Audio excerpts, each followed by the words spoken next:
শেষ হলো আসন্ন ত্রয়োদশ জাতীয় সংসদ নির্বাচনের মনোনয়নপত্র যাচাই বাছাইয়ের বিরুদ্ধে আপিল আবেদন। এর মধ্যে আপিল গ্রহণের সময়সীমা শেষ করেছে কমিশন। কাল থেকে শুরু হচ্ছে বাতিল ও গ্রহণ হওয়া মনোনয়নপত্রের শুনানি প্রক্রিয়া। বিস্তারিত জানাচ্ছেন মুনিয়া জুথি। শেষ হলো আসন্ন ত্রয়োদশ জাতীয় সংসদ নির্বাচনের মনোনয়নপত্র যাচাই বাছাইয়ের বিরুদ্ধে আপিল আবেদন। আজ দিনভর নির্বাচন কমিশন ভবনে ভিড় ছিল প্রার্থী ও তাদের প্রতিনিধিদের।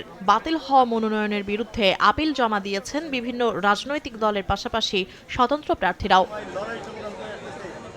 প্রার্থীদের অভিযোগের ধরন ছিল নানা রকম। কারো মনোনয়ন বাতিল হয়েছে সমর্থনকারী ভোটারের স্বাক্ষর সংক্রান্ত জটিলতায়, কারো বিরুদ্ধে অভিযোগ ছিল তথ্যগত অসঙ্গতি কিংবা মামলার তথ্য গোপনের। অনেক প্রার্থী বলছেন যাচাই বাছাইয়ে তাদের বক্তব্য যথাযথভাবে শোনা হয়নি।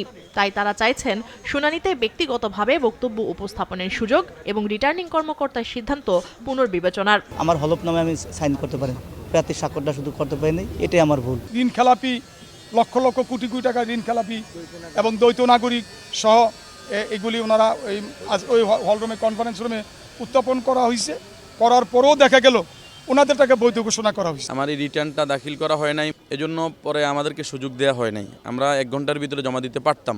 আমি মনে করি এটা আমাদের উপরে বৈষম্য করা হয়েছে। নির্বাচন কমিশনের পক্ষ থেকে জানানো হয়েছে শনিবার থেকেই আপিলের শুনানি শুরু হবে এবং প্রতিটি আবেদন কেস বাই কেস ভিত্তিতে নিষ্পত্তি করা হবে। কমিশন বলছে পুরো প্রক্রিয়া হবে আইন অনুযায়ী ও স্বচ্ছতার সঙ্গে।